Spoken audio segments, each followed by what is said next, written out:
So the NBA is back. Maybe we should say that 29-1, the Board of Governors voting to approve the NBA's return to play plan. It includes the league starting up again on July 31st in Orlando, Florida. It features 22 teams, 9 from the Eastern Conference, 13 from the Western Conference, or I should say whatever the Zion barrier was in the West over there.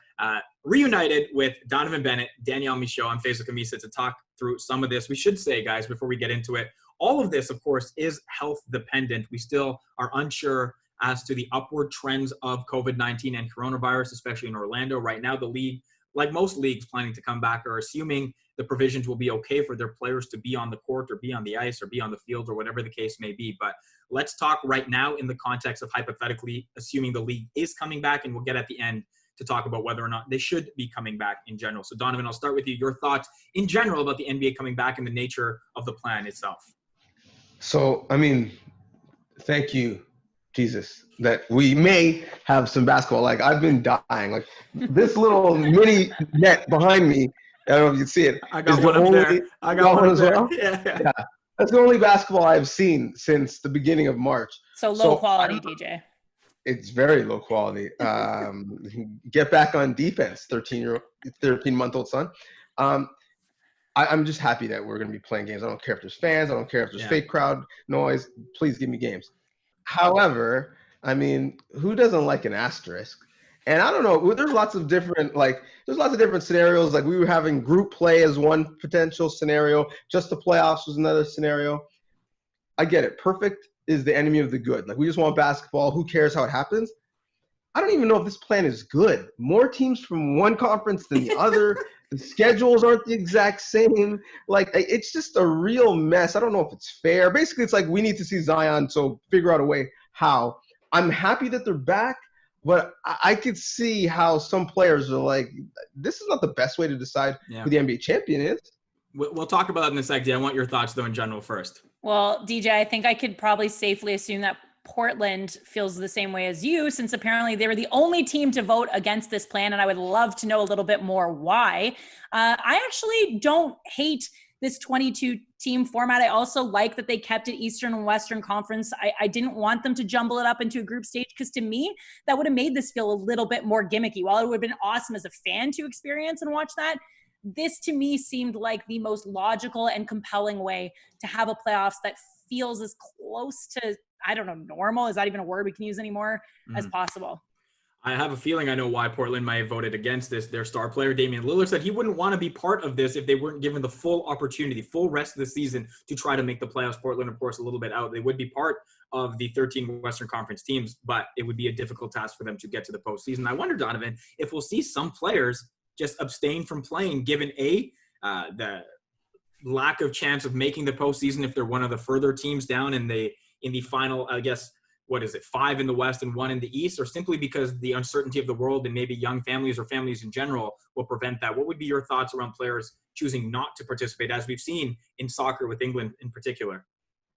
I think it's probably going to happen, to be honest. Like, listen, if you're bringing back 22 teams, you might as well bring back all of them and act like it's a real season, because this is basically just a decision on who's going to make the playoffs. And if I'm one of those players and I'm already putting my health at risk, as soon as I'm not making the playoffs, what is the incentive to continue to play? So Dame Dollar is the guy who spoke, but I wouldn't be surprised, especially when the security guard at Disney said, "You need to get back in your room, sir." I could see a bunch of players being like, okay, I'm out. You know, they did their best to try to figure out what would be fair considering the amount of time left and how many games they're going to play with those 8 regular season games that they'll play before the actual playoff starts, and how much ground could a team potentially make up historically in order to capture one of those playoff spots. But, you know, you're not wrong in that sentiment that it does feel a long way out for those Western Conference teams especially, and players are going to have to make that choice. It could be just as difficult a choice, though, for the playoff teams that are already locked in. This whole thing feels it's on very thin ice in a way, right? So players are going to have to make these decisions for themselves, and it'll be interesting to see once the NBA reveals more of their plan surrounding all the other aspects of this Disney World bubble, how confident players feel to return. I'm laughing not at anything you're saying, but at the fact that the NBA should have just said, all right, the Pelicans are the 8 seed, the Lakers are the 1 seed. Let's just get on with Zion versus LeBron and get some of that TV ad money back, because I feel like that's really what it's about. Danielle, you brought up the schedule, the 8 games.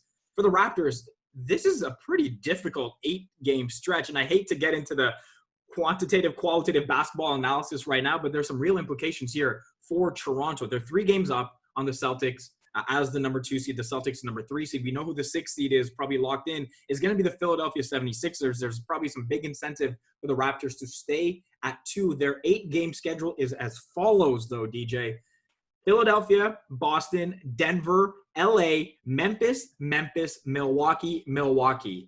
Now, the Raptors have proven to be extremely good this year and overcome all the preseason critics that were there. But man, for not playing for 3-4 months, getting back to play, and then having these 8 teams stand in your way after you're already one of the best teams in the league, that's a pretty difficult task to overcome, no? Difficult and unfair. Danielle used the word fair. I'm going to use the word unfair, because this is what's happening. If you had a bunch of teams that were very bad left on your schedule who are not going to be coming to Orlando, you get penalized because your schedule, as they make the schedule up with whoever's left, gets full of teams that are available to play, and thus very good. I think that's what happened to the Raptors, because we have talked about repeatedly how many tough stretches the Raptors had early with playoff teams. Yeah. Well, guess what? You have to end your schedule with a bunch of tough teams. But then go to the playoffs as well, and then go to the playoffs, right? And then go to the playoffs. So it's difficult, right, Danielle? Yeah. The only positive way to spin this is the fact that the Raptors have had all of this time off. I know other teams have as well, to win the weight, as Doc Rivers put it, and get healthy and feel better. Obviously, the Raptors plagued with injuries throughout the season, more so than the average team, and that's why I think they benefit more than other teams through this wait. And maybe they do need this test with only 8 games to get back into game shape. I talked to Serge Ibaka yesterday, and he said, while it's great to work out in his living room, as we've all seen on social media all the time, and slowly getting back to the OVO center, it can't replicate what it's really like to work out with your teammates and prepare for this condensed season. Like it won't be until it's really happening that they can understand where they're at chemistry-wise. Offensively, they're going to be rusty, but at least the Raptors will be healthy, and the challenge is going to be right there ahead of them in order to be ready for the playoffs, which are right around the corner. Well, at the very least, the Raptors will still be a higher seed, and because of that, they may get a little bit of extra incentive. So I don't know if you guys read Dave McMenamin on ESPN on Wednesday outlining what some of the hypothetical incentives may be for higher teams. So I'm going to read them all, and I'm going to ask you guys to pick which one is the most valid and which one is the most ridiculous. All right. So here we go. There are 5 here. The higher seeded team being awarded the first possession of the second, third, and fourth quarter following the traditional jump ball to begin the game. The higher seed, number 2, being allowed to designate one player to be able to be whistled for 7 fouls instead of 6 before fouling out. The higher seed team receiving an extra coach's challenge. All right. The higher seeded team being able transport their actual hardwood home court from their arena to Orlando to try to preserve the feel of their home playing experience. For number 5, finally, the off-court feature. Order of seeding 1 to 16. Higher seed gets first choice as to what hotel they want to stay at ESPN's Wild World of Sports Complex and Disney World Resort. Donnovan, most valid, most ridiculous, please. Oof. I mean, the extra fouls is just, that's just dumb. The possession, I'm like, well, don't half step. Let's just go winners out.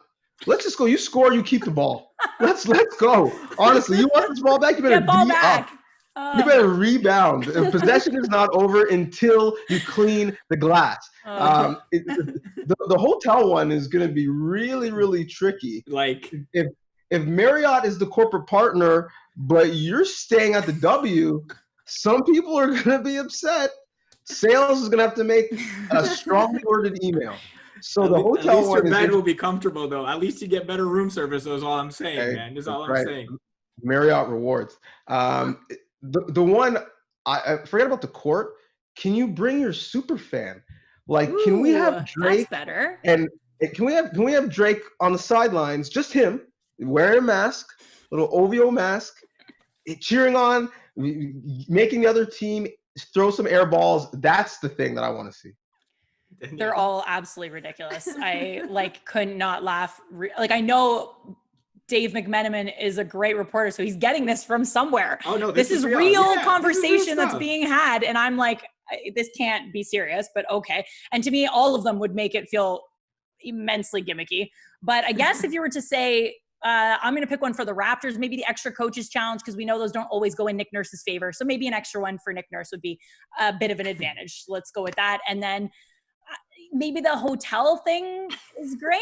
Again, better sleep, maybe better food, maybe a visit from Mickey Mouse and friends just to cheer the kids up and keep them busy and active. And I was going to say, get them line bypass to some of those rides, and they'll probably be happy because they're not waiting in any of those lines. And I'd like to see Kyle Lowry have 7 fouls attached to him so he could just try to take more charges, I guess, is my thing, and take more risk in trying to do that. So as ridiculous as that is, all right, I'd kind of be down. We got some volatile, slow defenders on the Raptors team that could maybe incentivize from having an extra foul to play with. I just want to see if the Lakers are the 2 seed and Milwaukee is the 1 seed and Milwaukee takes the second best hotel, are the Lakers cheering? They're like, yes, they didn't take what we want. I'm so happy right now. Let's go.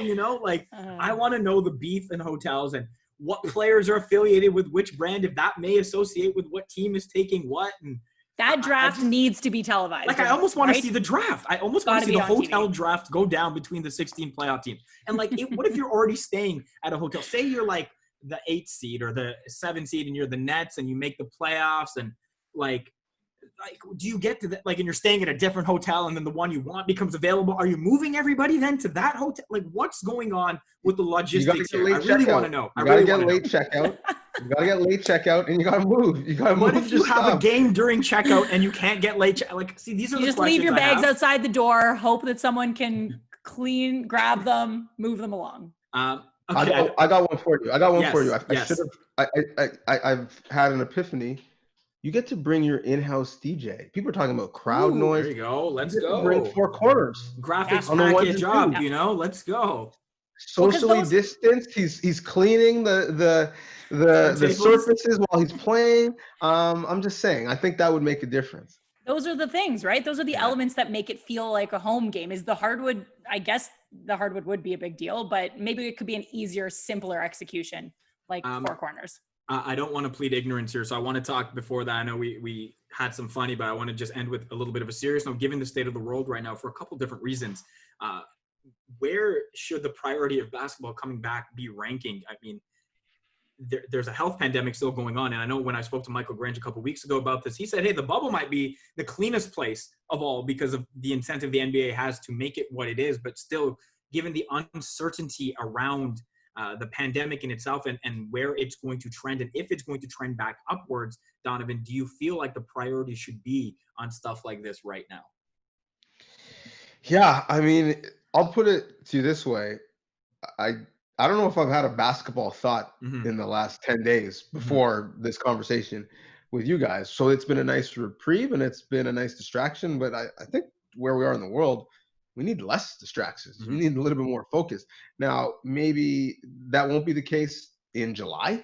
At the end of July, maybe hopefully we'll heal some of these wounds, although it's going to take a lot of work. I'm actually more interested in, and you brought up the health perspective, when you've had people in major cities where NBA teams reside, but specifically in Florida, protesting day after day after day. There's no social distancing out of protest. I wonder what's going to happen to the number of cases. We saw yesterday cases in many cities were the highest they were in the last 30 days. So I'm interested 2 weeks, 3 weeks from now, where we are in terms of being healthy and able to come back. I should give some context of the dates, Danielle, before I get to your thought. The plan right now for the NBA is for training camps to open on June 30th in their respective cities. And for the Raptors, it's probably going to be different, not in Toronto. It's probably going to be straight in Orlando. July 7th, then the teams will congregate in Orlando, I guess, do their hotel draft. And then the plan is for this season after a training camp and probably a couple exhibition games to get going July 31st. So for Donnovan, you mentioned if there is a spike in cases in a couple weeks, there might be time for players to overcome said virus over the couple weeks following that. Although, again, the uncertainty around the virus makes that unpredictable in itself. Danielle, your thoughts on just given where we are and where the priority of basketball should kind of rank amongst that? Yeah, to add just quickly to that Raptors thought, Mhm. that it's being reported they would likely just go straight to Orlando June 30th to Mhm. try to wait out that quarantine time that the Canadian players, the players that are in Canada right now would have to face, right? So that's a different element that's been thrown in there for the NBA's one Canadian team. I echo everything that DJ has said and more. And I really thought that today, once this was signed off and we heard this news, and I'm sure it will trickle out now, but where was the plan about how we're protecting everybody once we are starting? I feel like there hasn't been a lot of information on that. We haven't heard a lot from Adam Silver since the beginning of all of this. He's been quite quiet in terms of what they're trying to do. And I hope that's because they're all trying to figure out the best case scenario. But at what point are we shutting things down? Does it take just one player getting sick to say, like, this is not worth it, this is not enough? And beyond player, how about all of the people that have to be a part of this Disney World bubble, concession workers if they need them, or anyone involved in the production of putting this together are also vulnerable and are also not making millions and millions of dollars. So their safety is just as paramount. And I hope that that is the number one thought above all else. And of course, we're excited for basketball to come back, but it really does. The game itself feels so low on the scale. It's hard to even talk about. It's hard to believe next week it'll be 3 months since the league shut down, because it feels both like 3 days, 3 months, or all like 3 days, 3 months, and 3 years at the exact same time. So there's a semblance of a plan for the NBA. The NBA PA will officially approve the plan. At least that's the plan on Friday. As of now, the league plans to resume health dependent on July 31st in Orlando. The Raptors will be amongst the 22 teams playing there. Again, guys, given everything, it's nice to just talk sports with you guys for a couple minutes. So Danielle, Michaud, Donnovan, Bennett, Faizal Khamisa, signing off.